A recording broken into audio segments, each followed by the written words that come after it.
Hal ini dilatar belakangi dengan media sosial dalam partisipasi politik seperti pemilu presiden, pemilu legislatif, dan pemilihan umum ketua organisasi dapat memberikan pengaruh yang cukup besar. Hal tersebut dikarenakan adanya generasi Z sebagai pengguna media sosial yang menjadikan generasi tersebut sebagai salah satu generasi yang berpartisipasi aktif dalam partisipasi politik.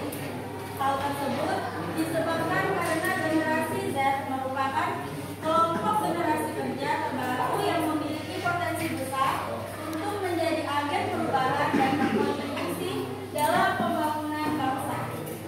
Dengan adanya partisipasi aktif dari generasi Z, maka dapat mengubah arah politik serta dapat memilih pemimpin yang mewakili nilai dan kepentingan dari generasi Z. Sebelum kita lanjut ke rumus masalah,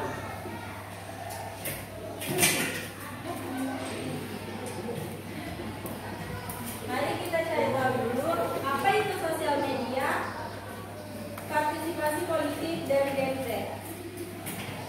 Sosial media adalah pusat informasi yang tidak terbatas dan dapat diakses oleh siapapun, kapan saja, dan di mana saja.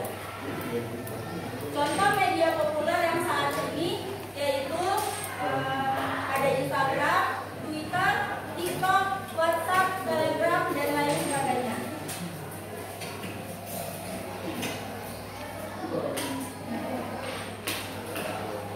Media sosial memiliki banyak manfaat, salah satunya yaitu meningkatkan komunikasi dan interaksi dengan orang lain. Namun, sosial media juga memiliki beberapa kelemahan, salah satunya yaitu ketergantungan dan kecanduan.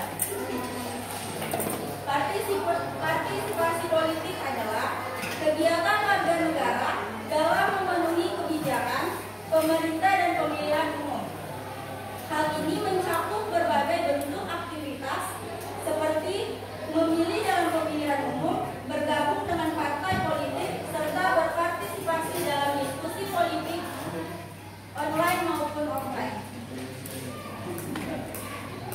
Yang terakhir, Gen Z yaitu kelompok yang tumbuh dewasa di era digital dan memiliki karakteristik yang unik dibandingkan dengan generasi sebelumnya.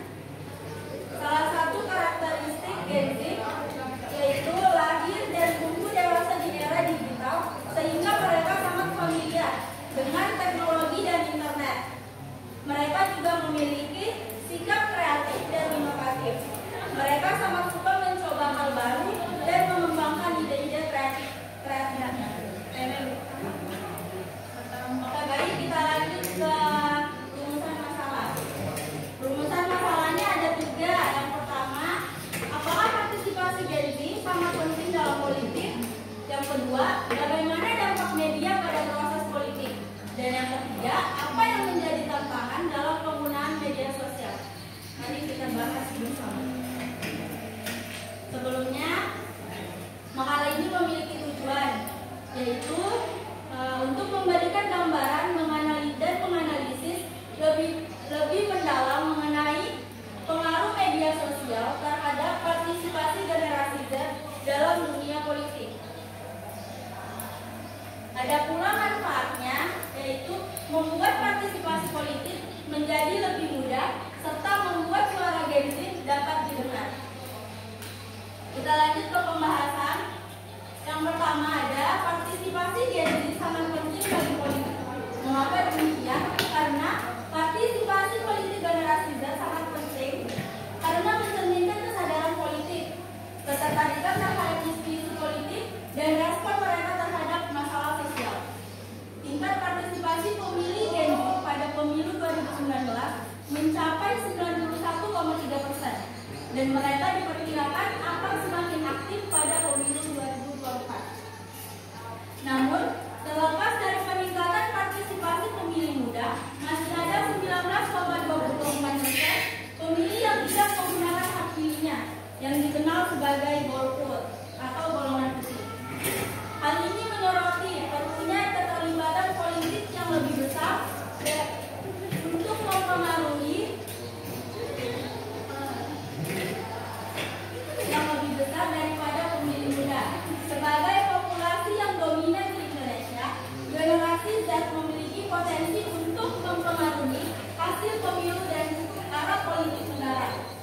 Dalam konteks ini, KPU dapat memanfaatkan media massa sebagai salah satu cara untuk menarik perhatian Gen Z dan meningkatkan partisipasi generasi Z dalam pemilu. Dan yang kedua, dampak media pada proses politik. Media sosial juga memiliki dampak bagi proses politik, yaitu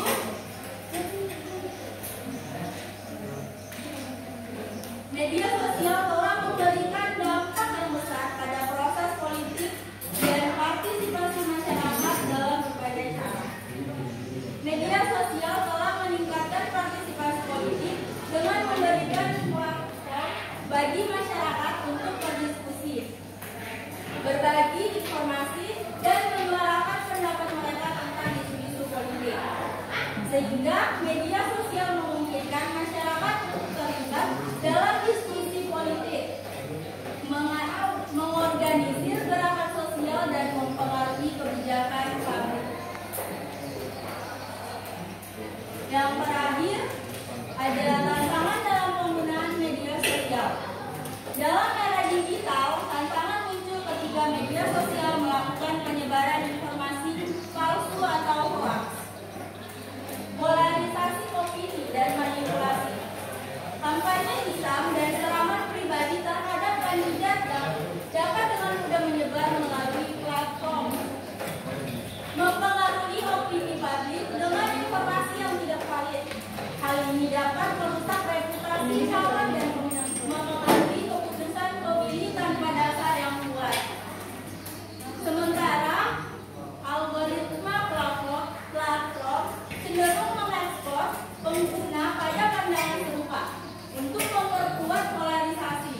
Tantangan lain juga muncul ketika konten yang disajikan tidak terverifikasi atau cenderung bersifat emosional, provokatif dari berbagai informasi. Kewaspadaan pada media sosial harus tetap ditingkatkan. Video informasi yang disampaikan terpotong atau hanya video sebagian saja dapat menimbulkan pemahaman yang salah. Jadi setiap algoritma sosial media bisa diatur dengan kebijakan platform itu sendiri. Namun untuk mengatasi hal tersebut, Kementerian Kominfo menginisiasi kampanye pemilu damai 2024 untuk mengantisipasi potensi kekacauan informasi. Nah, kesimpulan yang dapat saya simpulkan dari makalah saya sendiri, yaitu secara keseluruhan media sosial memberikan dampak yang signifikan terhadap bagaimana partisipasi politik Gen Z. Media sosial telah meningkatkan partisipasi politik dan memungkinkan masyarakat untuk terlibat dalam diskusi politik, mengorganisir gerakan sosial maupun mempengaruhi kebijakan publik.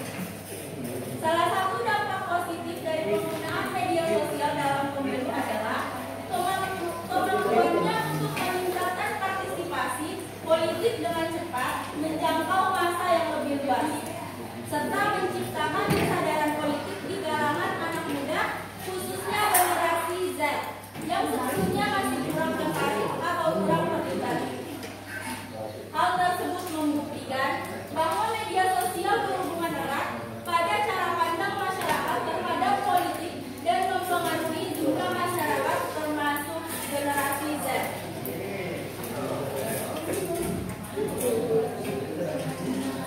Dalam berpartisipasi pada dunia politik, implikasi media sosial ke dalam informasi politik generasi Z memiliki nilai rata-rata dari variabel keterlibatan ekspresif, keterlibatan terlibat, dan keterlibatan berada dalam kategori rendah. Artinya, secara umum, keterlibatan politik di media sosial pada generasi Z nampak belum sepenuhnya diekspresikan secara terbuka dan tidak dengan terang-terangan menjadi pengikut suatu pergerakan tertentu di media sosial. Nah, ini adalah data dari informasi yang saya dapatkan. Ini ada sebagiannya ada dalam halaman. Sekarang saya buka sesi tanya luar biasa, kasih aplaus dulu buat Melisa. Luar biasa. Materinya sehubungan dengan Gen Z ya, Gen Z. Jadi Gen Z itu salah satunya generasinya adalah kalian. Betul.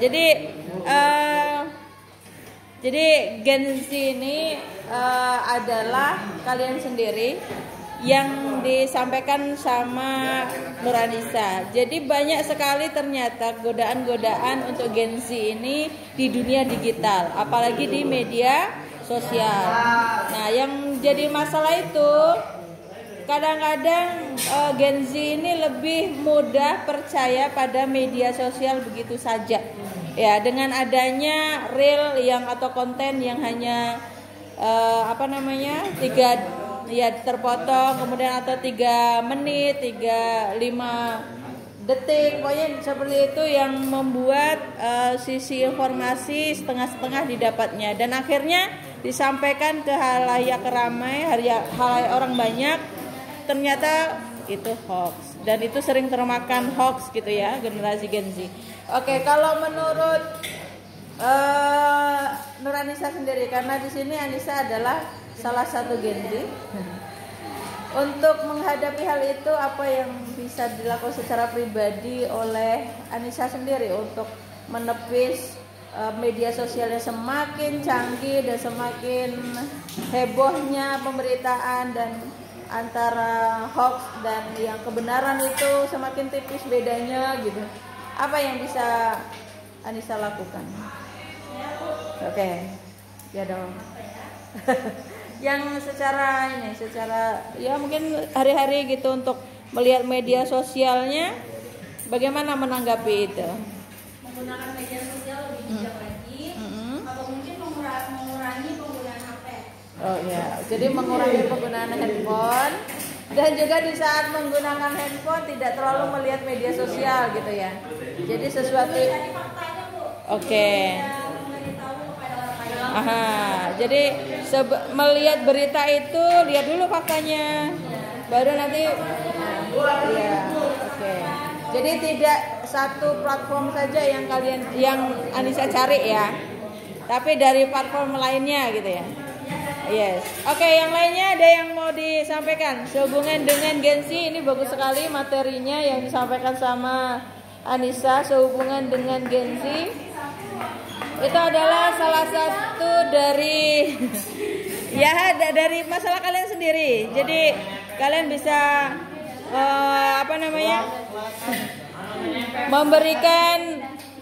memberikan argumen sehubungan itu misalnya. Atau kamu punya masalah kemudian sampaikan ke Anissa bagaimana sehubungan dengan masalah Gen Z. Oke, diperhatikan ya. Silakan.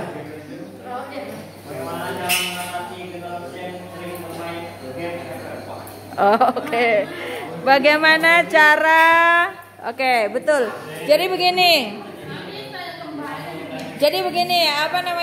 masalah Gen Z sekarang itu dihadapkan dengan game yang luar biasa. Nah, jadi mereka lebih mengutamakan waktunya bermain game dibandingkan dengan waktu yang positif belajar atau beribadah dan selainnya. Lainnya itu justru dikesampingkan tapi diutamakan bermain game. Kira-kira menurut Anissa bagaimana cara menanggapi itu? Karena mau bagaimanapun orang lain menasihati untuk tidak bermain game, kalau memang dia yang mau ya kita Bu. Oh, gitu ya. Ya, jadi gimana Bang? Intinya menurut jadi Gen Z itu dipaksa harus lebih dewasa dan lebih berpikir positif. Oke, jadi tidak ikut arus gitu ya. Punya kepribadian yang sendiri yang bisa dijadikan contoh gitu ya. Oke. Ada lagi? Sehubungan dengan Gen Z ini ada beberapa pernyataan bahwa generasi Gen Z itu adalah generasi strawberry. Aku udah dengar sama. Pernah dengar nggak? Pernah dengar nggak generasi strawberry? Nggak pernah dengar. Jadi generasi strawberry itu maksudnya seperti ini.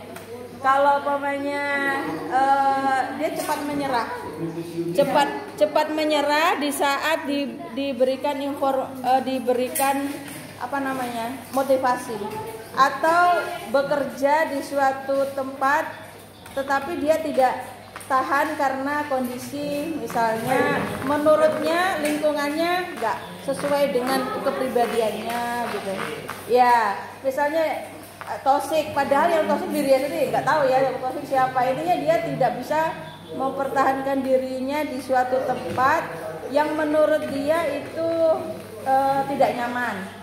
Itu pokoknya intinya dia tidak bisa beradaptasi dengan suasana yang baru, kemudian dia memutuskan untuk hengkang. Atau di perusahaan lain misalnya pindah lagi dengan hal yang sama, dan akhirnya dia tidak bisa diterima di perusahaan manapun karena menganggap dirinya itu tidak cocok di wilayah itu. Itu namanya generasi strawberry, terlalu lemah gitu loh. Karena strawberry itu kan cepat lemah kan? Strawberry itu dia iya. Ya, generasi malas. Generasi intinya generasi yang maunya instan gitu. Kira-kira menurut Anissa sendiri gimana? Atau yang lainnya nanti kita bisa berdiskusi ya. Silakan. Kalau menurut Anissa macam mana nih? Tergantung diri lagi ya. Gimana menanggapinya itu? Nah, kalau misalnya nih diarahkan ke Anissa sendiri lah. Kan Anissa sekarang itu dinyatakan ibaratkan kan generasi Gen Z ya. Iya. Jadi bagaimana Anissa itu untuk menunjukkan bahwa saya adalah bukan generasi strawberry. Saya generasi Gen Z tapi bukan strawberry gitu. Macam mana? Kira-kira. Saya akan lebih apa kira-kira?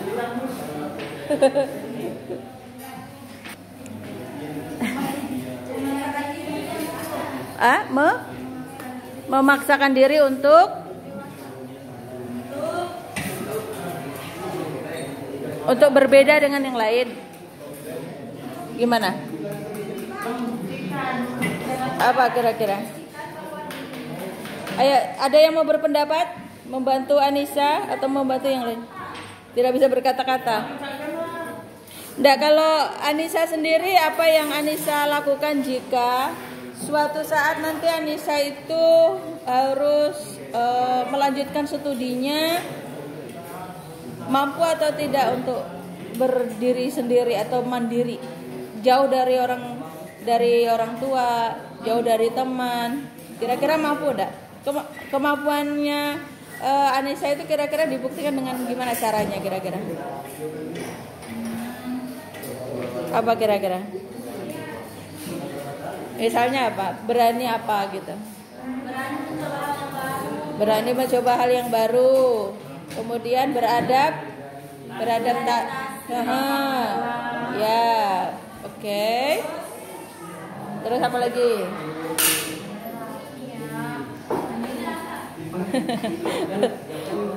Oke, atau ada yang lain yang biasa untuk Anissa. Semoga yang lainnya juga ya. Jadi tidak harus mengikuti apa yang dikata orang bahwa itu generasi Gen Z. Itu memang benar adanya, tetapi kalian diharapkan tidak menjadi generasi Gen Z.